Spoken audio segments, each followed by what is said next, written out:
Muy buenos días, un honor estar con ustedes en esta hermosa mañana que el Señor ha creado para que le disfrutemos y le demos gloria. Muy bienvenidos como mendocino a esta tierra tan especial y tan linda que Dios nos ha dado, nos ha prestado, nos ha regalado para que podamos administrar. Hoy quisiera que voy a abordar 3 temas a lo largo de estas charlas. Y hoy quisiera hablar sobre una pregunta incómoda. Y en los días siguientes voy a hablar sobre un carácter que incomoda. Y después sobre una visión que incomoda. Una pregunta que incomoda, un carácter que incomoda y una visión que incomoda. Así que no vamos a quedar cómodos después de las charlas. Confío que el Espíritu de Dios pueda trabajar sobre esto. Así que hoy quisiera abordar esta primera pregunta, que es una pregunta incómoda. Se encuentra en Lucas, en el capítulo número 18, verso 8, en la segunda parte. Dice así la palabra del Señor: cuando venga el Hijo de Dios, ¿hallará fe en la tierra? Hasta aquí la palabra. Cuando venga el Hijo de Dios, ¿hallará fe en la tierra? ¿Qué estaba queriendo expresar el Señor Jesús? ¿Realmente Él no lo sabe? ¿No podía acaso con su omnisciencia responder esta pregunta? ¿O se trató de una pregunta inconexa o una pregunta que quería llevar a sus discípulos a un desafío que los trascendía? ¿Se trató de una pregunta de respuesta personal o una pregunta como un desafío colectivo que estaba haciendo a sus discípulos? ¿Se trató de una pregunta que no se podía contestar o más bien de una pregunta que cada generación debe contestar? ¿Hay algo que esta pregunta quisiera desafiar en mi corazón en esta mañana? ¿Hay algo que esta pregunta pudiese desentrañar en nuestros corazones para lo que viene hacia adelante? Jesús estaba hablando de los últimos tiempos. Él ya tenía su rostro puesto para ir a Jerusalén. Y había en el capítulo número 17, y esta pregunta cierra en el capítulo 18, todo un contexto muy especial que habla sobre la fe. Jesús había tenido un episodio que tenía que enseñarle a sus discípulos sobre la fe y les había hablado antes sobre la importancia de tener fe como un grano de mostaza. Después había puesto en práctica esa fe y había sanado a los leprosos. Después, en su camino ya también en Jerusalén, es detenido por unos fariseos que le preguntan sobre los últimos tiempos. Y en este contexto Jesús va a contar una parábola que ustedes conocen, una historia que es la parábola de un juez injusto y una viuda insistente clamando y rogando al Señor, a ese juez por justicia. Y entonces el Señor Jesús dice que aunque en el último tiempo vamos a tener desafíos y luchas muy grandes, finalmente Dios era el Dios juez justo que iba a hacer justicia por nosotros. Y allí Él dice: cuando venga el Hijo de Dios, ¿hallará fe en la tierra? Sin lugar que nosotros estamos como maestros, como líderes, como pastores, ante un enorme desafío en esta generación. Y pareciera que el Señor Jesús vuelve a hacernos esta pregunta a nosotros. 2000 años más tarde, Él vuelve otra vez por medio de su Espíritu a levantarte esta pregunta a vos y a mí. Cuando venga yo aquí a la tierra, ¿voy a encontrar fe? Es una pregunta que sin lugar a dudas no solamente habla sobre la posibilidad de que van a haber creyentes cuando Él venga aquí a la tierra, sino más bien se va a encontrar esta clase de fe que persiste, que gana. Es una pregunta personal de autorreflexión, pero también es una pregunta que nosotros como iglesia debemos hacernos. Si Dios nos ha puesto a nosotros como agentes movilizadores de la fe, ¿será que esta generación va a ser una generación de fe si Cristo viene hoy? Es abrir un debate, lo que intenta Jesús, a los líderes de este tiempo y de todos los tiempos acerca de la transmisión de la fe. Más que una pregunta sobre la existencia de la fe, Él está haciendo una pregunta que debe ser considerada por todos nosotros para asegurarnos la transmisión de fe hacia la próxima generación. ¿Por qué a Jesús y a nosotros le importa y le preocupa el tema de la transmisión de la fe? Evidentemente no queremos que se vuelva a repetir la experiencia que se cuenta en Jueces después de haber visto hechos increíbles a través de Josué. Dice la palabra en Josué 2:10 que después de que murieron todos los de esa generación, creció otra que no conocía al Señor ni recordaba las cosas poderosas que Él había hecho por Israel. Y no queremos que se repita esto. Queremos, al cerrar nuestras vidas, decir que hemos hecho todo para la transmisión de la fe. Hemos hecho todo para consolidar nuestra fe. Hemos hecho todo para levantar nuestra fe, pero también para pasar la antorcha a la próxima generación de esta fe en la persona gloriosa de nuestro Señor.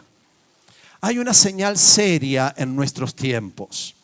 Cada vez más familias en nuestras iglesias cristianas despiertan menos fe en sus hijos. No sé si esto es una experiencia pastoral personal, si pasa en todas partes, pero cada vez más las familias cristianas están depositando simplemente en los líderes o en la escuela dominical o en la hora feliz la transmisión de la fe, porque ellos no están soplando aliento de fe sobre la vida de sus hijos. Simplemente la fe es una cuestión del domingo, una cuestión de tradición, y muchas veces la familia se está haciendo cada vez menos cargo de despertar fe en la vida de sus hijos. Se suma a esto otro ingrediente, y es que cada vez hay menos familias que van a la iglesia y más chicos solos que van a nuestra iglesia. Por lo tanto, hay cada vez más niños, preadolescentes y adolescentes que no tienen un contexto de desarrollo de fe. Así que si los hogares cristianos abandonan el estímulo de la fe, y muchos, gracias a Dios, están yendo a pesar de que sus hogares no estimulan a la fe, sin lugar a dudas, como maestros, como líderes y como pastores, se nos presenta un enorme desafío para incrementar esta responsabilidad nuestra de contestar esta pregunta al Señor Jesús. Sí, Señor, cuando vengas a la tierra vas a encontrar fe. ¿Qué podemos hacer para tener una respuesta positiva ante esta pregunta del Señor? Quisiera proponerles en esta mañana al menos 4 acciones que considero que como pastores de niños, que lo somos todos, espero, en sus diferentes niveles, en sus diferentes responsabilidades, pero con ese amor y esa pasión para transmitir esta fe, quisiera proponer estas 4 acciones. La primera de ellas es reconocerme a mí mismo o saberme a mí mismo como agente clave en el estímulo de la fe de la próxima generación. Si no encarno esta pregunta y este deseo de respuesta a Jesús diciendo, sí, Señor, yo haré todo lo posible para que cuando vengas encuentres fe en la tierra, pues muy poco vamos a poder hacer. Pero si realmente nosotros nos entendemos, nos sabemos agentes claves en el estímulo de la fe de la próxima generación, entonces creo que le podemos dar una respuesta positiva al Señor Jesús. Hay al menos 3 cosas que nosotros podemos hacer por la generación que sigue a la hora de estimular la fe. Nosotros no podemos transferir fe. Me encantaría tener un chip de transferencia de fe.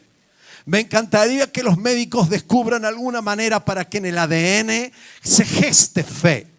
Me encantaría que salga algún aparatito o algún remedio o algún polvo que le podamos dar a nuestros hijos y en medio del puré de la banana decirle: hijo, acá va inyectada la fe. Pero si ustedes lo han encontrado en alguno de los países que están aquí representados y muy desarrollados en la tecnología, nos avisan, por favor.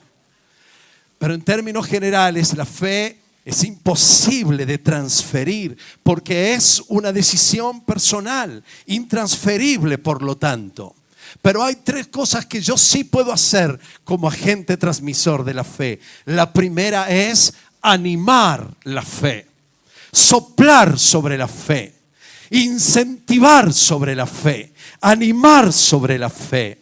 Jesús lo hizo permanentemente en su ministerio.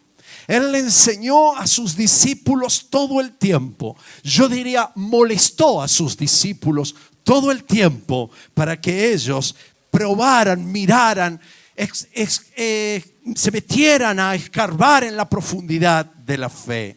Jesús les preguntó: ¿pero acaso no tienen fe? Tened fe en Dios, les dijo. ¿Dónde está tu fe?, les preguntaba. Si tuvieran fe como un grano de mostaza, le dirían a este monte: córranse, y lo harían, y los colombianos pasarían.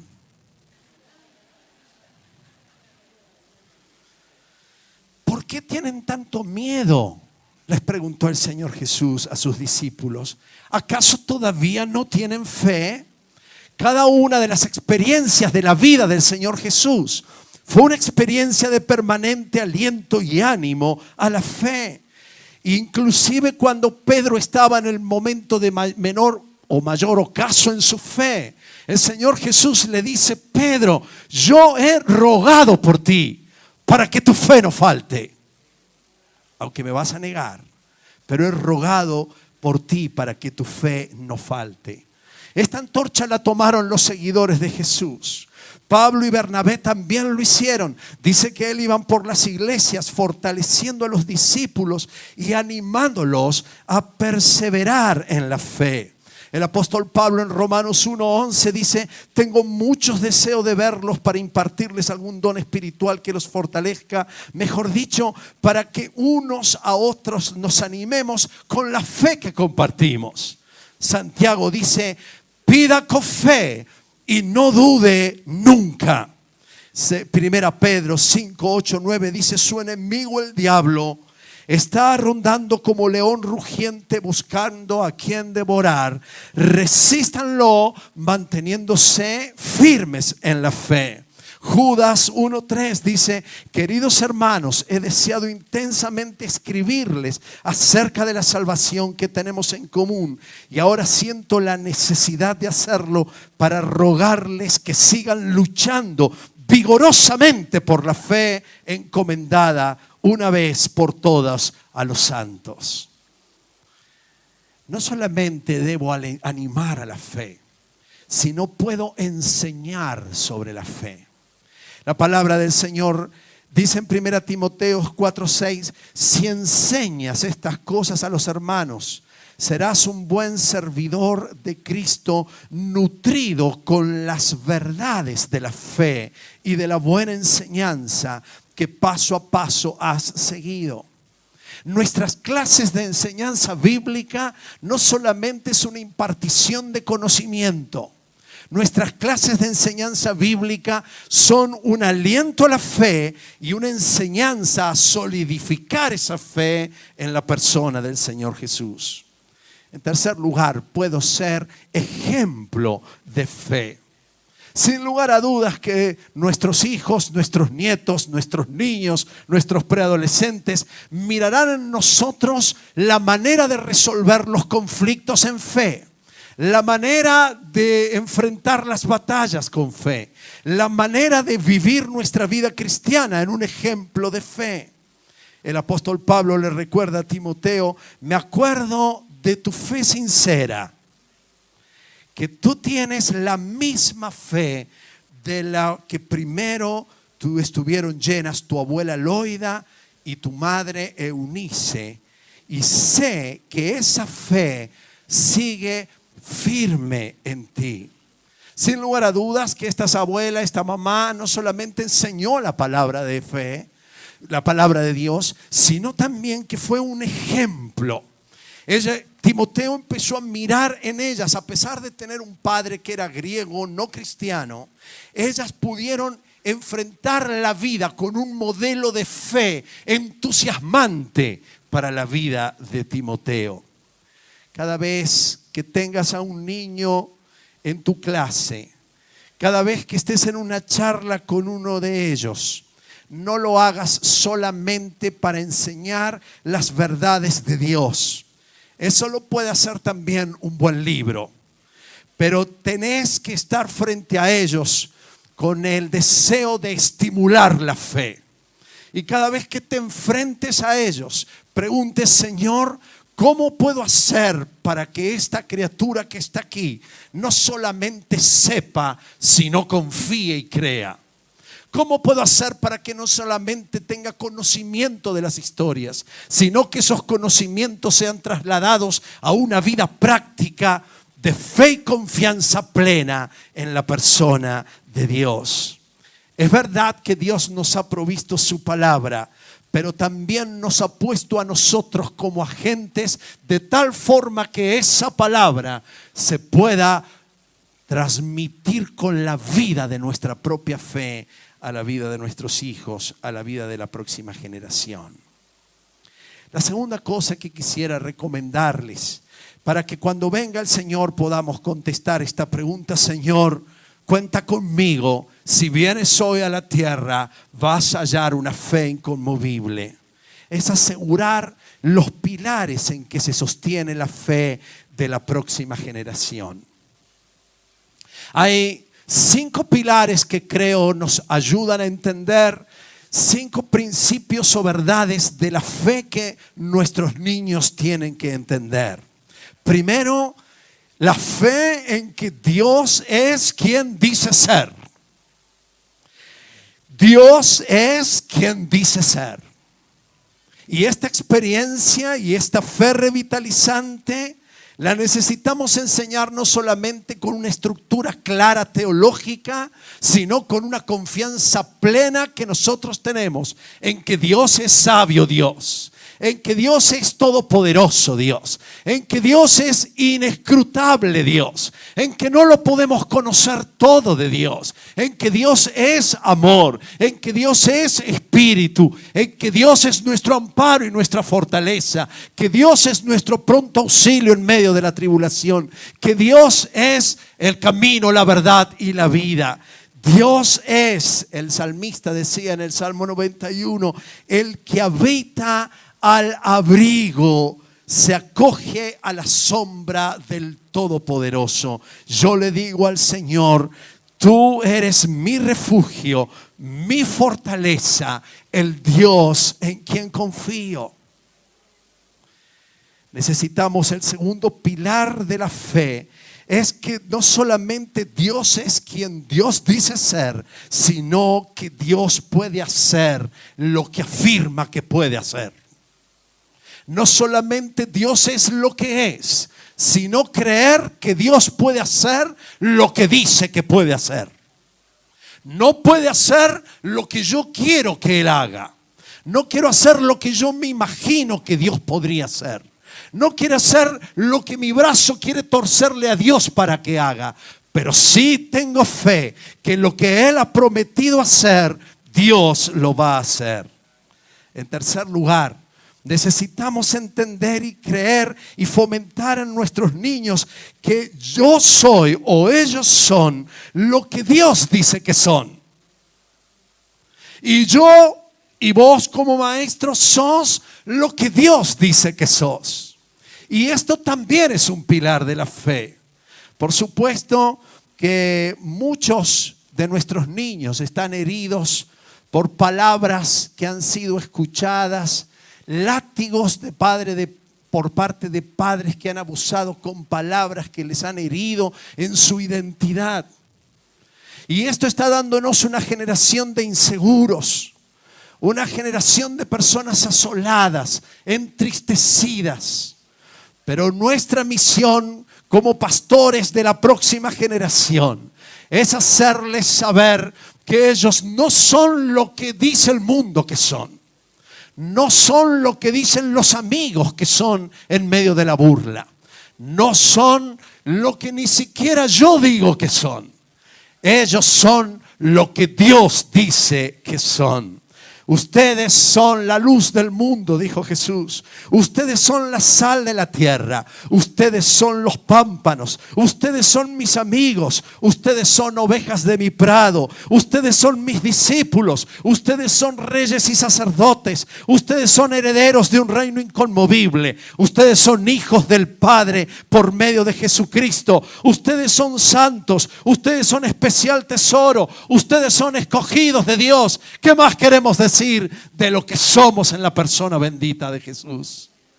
Qué maravillosa esa nueva identidad que Dios nos ha concedido ser. Pero para esto requiere de fe, de maestros que ellos sepan lo que son en Cristo Jesús, para poder transmitir vigor a esas lastimaduras, a esas inseguridades, para que los niños crean que Dios es lo que es, que hace lo que Él dice que puede hacer y que ellos son lo que Dios dice que son.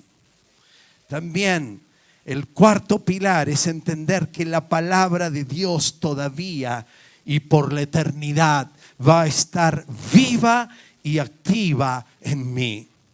Ayudarlos a creer en que la palabra de Dios es una palabra viva. Ayudarles a creer que la palabra de Dios no solamente es un libro de historia o de cuentos, sino que es el soplo de Dios para nuestras vidas. Es el único libro donde su autor está comprometido para enseñarle cuando lo abrimos. Es el único libro que el autor se compromete a estar con nosotros mientras la interpretamos. Es el único libro que cuando abrimos encontramos la presencia de Dios guiándonos para que esa palabra se transforme en escudo, en protección, en espada para nuestro corazón y nuestra vida. Por la fe entendemos que esa palabra que creó el universo hizo que lo visible provino de lo que no se ve. El salmista decía en el Salmo 119: no me quites de la boca la palabra de verdad, pues en tus juicios he puesto mi esperanza. En quinto lugar, el quinto pilar en que se sostiene y debemos sostener la fe de la próxima generación es que podemos hacer todas las cosas necesarias para la gloria de Dios por medio de Cristo. Juan 14:12 dice: ciertamente les aseguro que el que cree en mí, las obras que yo hago, también él las hará, y aún las hará mayores, porque yo vuelvo al Padre. Y hoy te preguntaría: ¿crees esto? Vuelvo a preguntártelo en tu corazón. ¿Crees esto, pastor de la próxima generación? ¿Crees que mayores cosas podremos hacer porque el Espíritu Santo de Dios nos habita? ¿Crees que Dios tiene obras extraordinarias que preparó de antemano para que anduviésemos en ella? Él las ha preparado para el corazón de la próxima generación. ¿Lo crees? Si el Hijo de Dios vuelve otra vez, ¿hallará fe en la tierra? Esta mañana creo que podemos levantar un concierto en la presencia de Dios diciendo: Señor, cuenta con nosotros. La próxima generación podrá vivir la oportunidad desde nuestro rol activo en ser estimuladores de la fe. Uno de las personas más influyentes en mi vida ha sido un hombre del Señor que ha bendecido mi vida. Me llevó por primera vez a un campamento del APEN cuando tenía 15 años. Yo tenía 15 años. Me llevó a pelar papas ahí en Siquiman. Él sabía que tenía que empezar por donde se tiene que empezar. En mi vida había visto tantas papas como en ese campamento. Yo pensé que iba a instruirme en toda verdad. Lo único que hice fue papas. Doña María creo que se llamaba. Me ayudó a experimentar lo que es las lágrimas en medio de las cebollas. Y cuando terminábamos de pelar papas, venía una nueva olla para lavar todo lo que habíamos hecho y cortar el pan y servir el jugo. Y una experiencia consoladora. No sé cómo él pensó que yo podía crecer en la fe, pero parece que lo hizo. Y ahora yo quiero decirles que en un tiempo, unos meses más, voy a ser abuelo. Eso estaba esperando que usted dijera... "Ah, muchas gracias". Vamos a ser abuelos junto con mi esposa y con Dani y con Miriam allá. Tienen que decir, sí, muy bien. Entonces, él se llama Roberto Winter. Me trajo una oveja de recuerdo y me dijo, esta oveja es para que vos le cuentes historias a tu nieto. Nieta va a ser, parece ahora. Así que estoy practicando casi todos los días sobre cómo puedo hacer para contar a la próxima generación sobre la fe. ¿Sabe que el tercer consejo que quisiera compartir con ustedes es que necesitamos comprender los estadios de desarrollo de la fe de la próxima generación? Espero poder tener en mi cama a mi nieto mientras le canto y le digo que lo amo. Y me encantaría tenerlo acá encima y yo con esta ovejita que le he probado en algunos niños y da resultado, hacerle algo así. Sí, Cristo te ama. ¿Se la sabe? Sí, Cristo te ama. Los niños hacen así. Sí, Cristo te ama. La Biblia.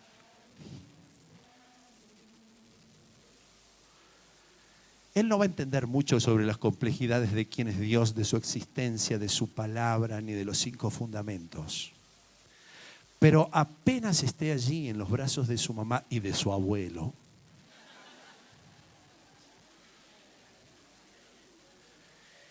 en su corazón él va a estar aprendiendo que hay alguien en quien puede confiar y que lo ama. Hasta allí va a llegar su fe. Pero empieza ahí la generación de fe en nuestras próximas generaciones. En su libro ¿Tendrán fe nuestros hijos?, John Westerhoff usa la analogía de los anillos de crecimiento. Hay algunos expertos aquí que no me voy a meter demasiado en el asunto, pero en los anillos de crecimiento del árbol, él trata de describir los asuntos de la fe. Y en su esquema, cada uno de los anillos va permaneciendo en el interior y se van agregando como nuevos anillos hacia afuera. En realidad, lo que él está definiendo es una fe que va creciendo por edades. Él habla de la fe experimentada en la edad de la niñez. Es esa fe fundacional la que va provocando desarrollo futuro de esa fe. En este momento la criatura va experimentando, explorando, probando la realidad de su fe.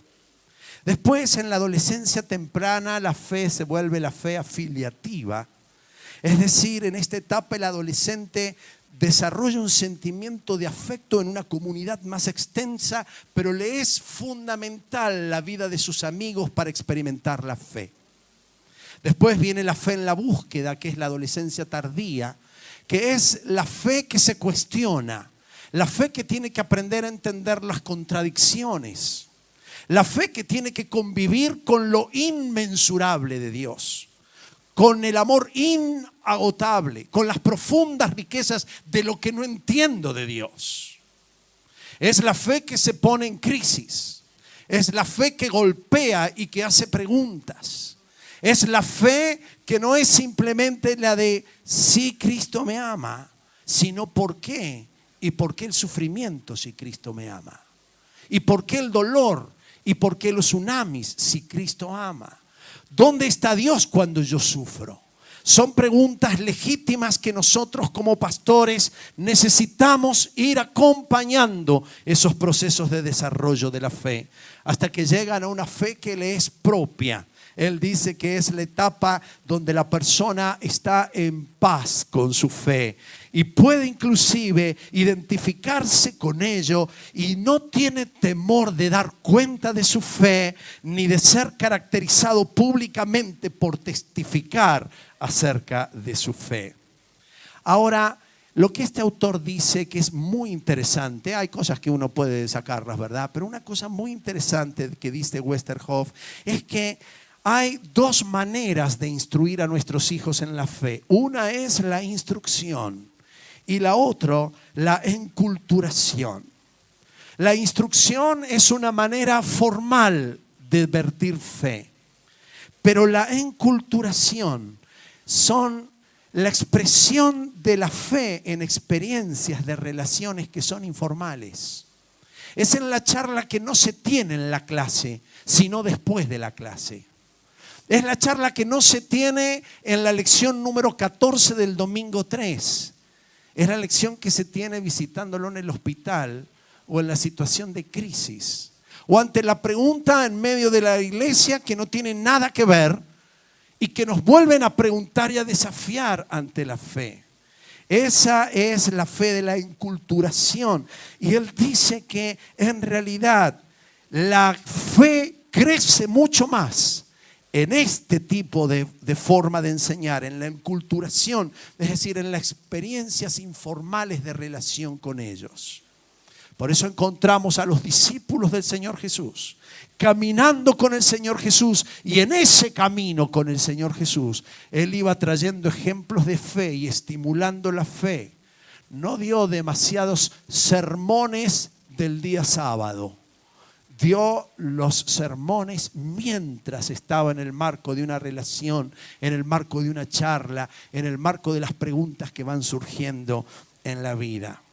Sin lugar a dudas que nuestros tiempos, nuestros esquemas, nuestras agendas están dando un golpe duro para atender a la próxima generación con el tiempo necesario.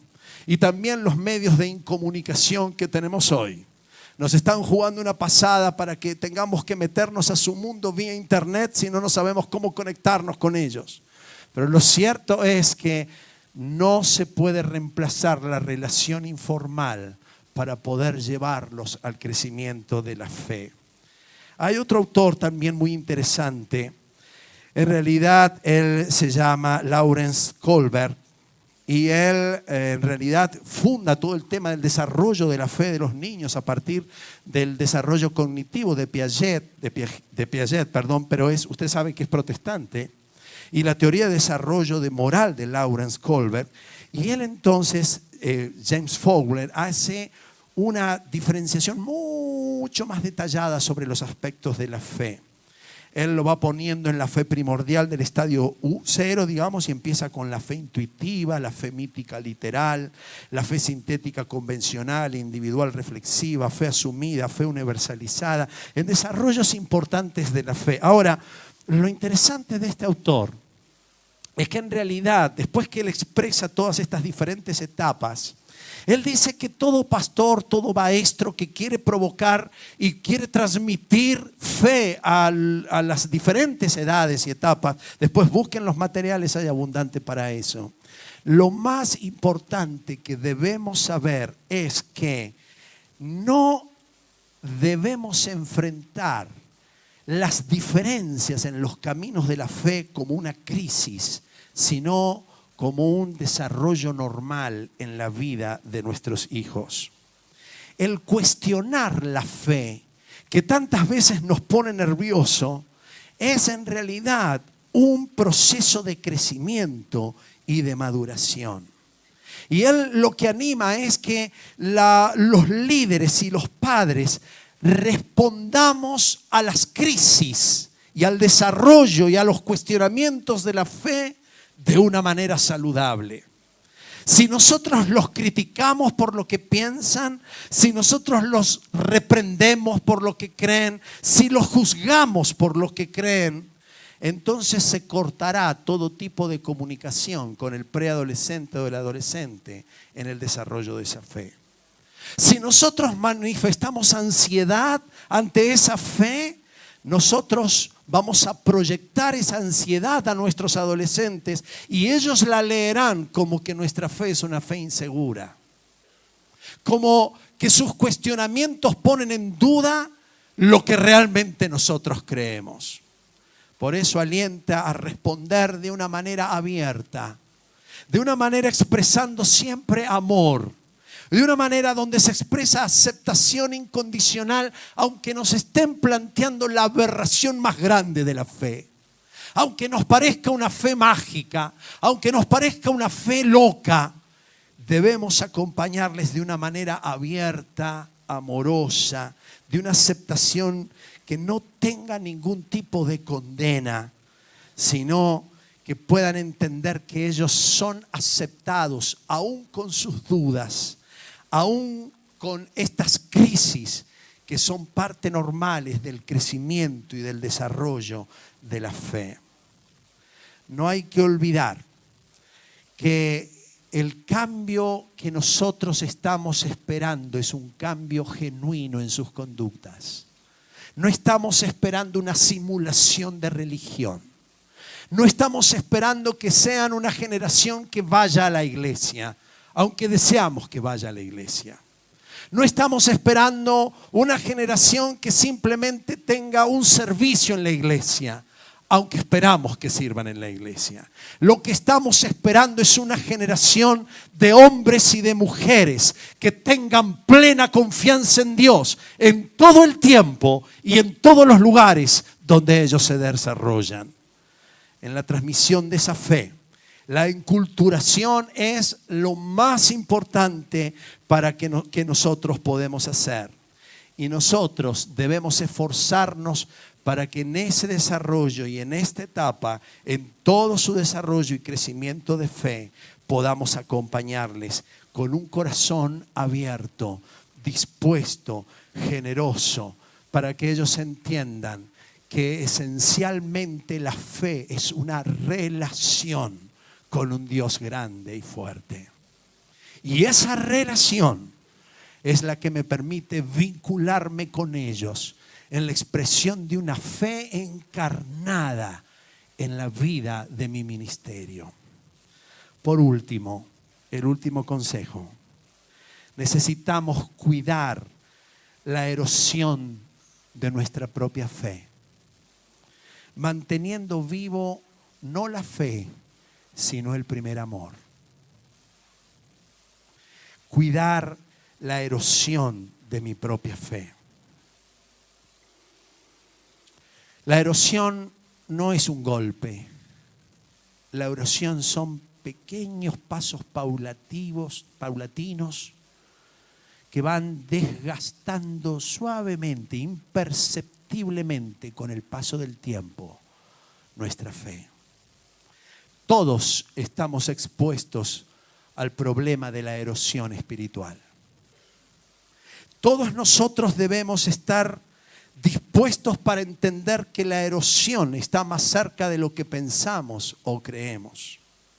Todos debemos entender que la erosión forma parte de un mundo que intenta todo el tiempo quitar la confianza en la gloriosa persona de Dios. Por eso se levanta como un grito de victoria tan extraordinario lo que el apóstol Pablo puede decir al terminar sus días. Él dice: he peleado la buena batalla y he acabado la carrera. He guardado la fe. La preocupación y el anhelo mayor de todo el tiempo del ministerio del apóstol Pablo, sabía que era vital que él, como pastor de la siguiente generación, pudiese conservar todo el tiempo intacta o en desarrollo mayor los aspectos de su fe. Nos encontramos al Señor Jesús escribiéndole una carta en el Apocalipsis, en el capítulo 2, a una iglesia muy amada. Una iglesia a la que a mí me gustaría ser parte, la iglesia de Éfeso. Una iglesia que realmente tenía características extraordinarias. Primero, que su pastor fundador fue el apóstol Pablo. ¿Quién no quiere estar en una iglesia fundada por semejante pastor? El segundo pastor que ellos tuvieron fue Timoteo. ¿Quién no quiere tener un pastor joven como Timoteo?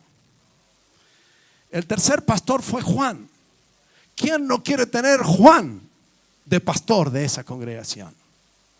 Y a pesar de que hubieron hombres de este tamaño de fe que se habían propuesto a responder a Jesús: si vos venís ya, Señor, a la tierra, vas a encontrar fe en mí. Nos encontramos una triste carta unos años más tarde, después que estos pastores no estaban con ellos. Y esta carta la escribe el Señor Jesús.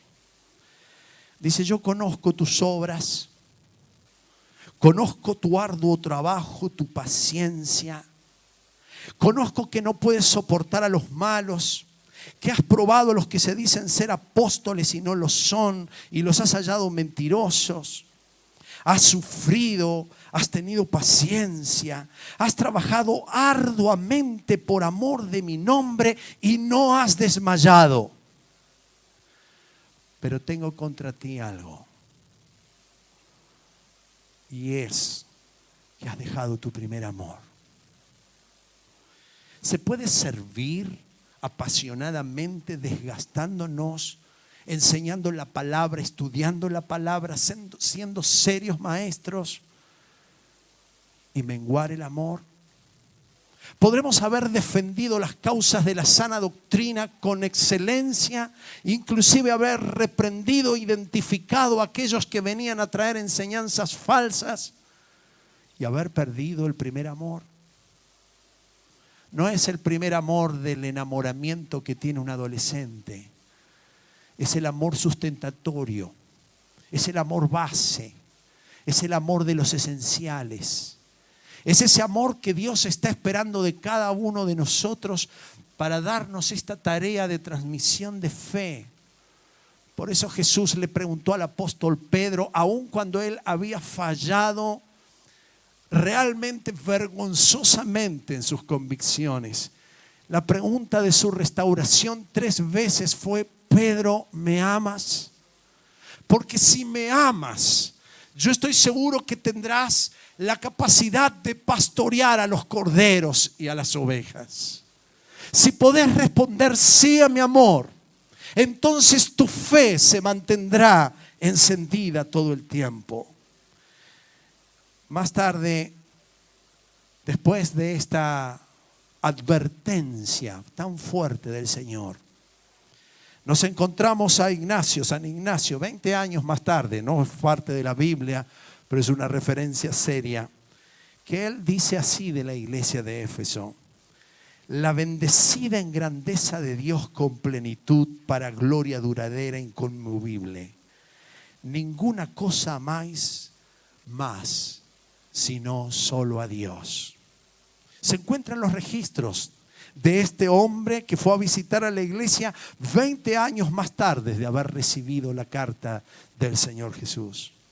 Y dice: sus pastores son varones de una caridad inenarrable, y su cuerpo de ancianos está armoniosamente concertado con su obispo Onésimo, que fue el pastor después de Juan, como las cuerdas con la lira.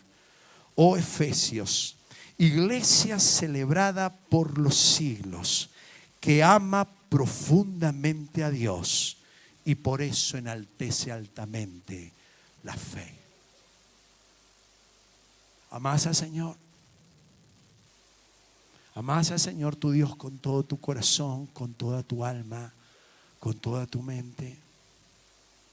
La única manera de evitar la erosión de nuestra fe es diciendo: sí, Señor, te amo con todo mi corazón. Que Él te encuentre, si viene en unos minutos, el Señor, si viene en unos minutos, te encuentre diciendo: Señor, en esta generación voy a levantar mi compromiso de que halles fe en la tierra. Que Dios te bendiga.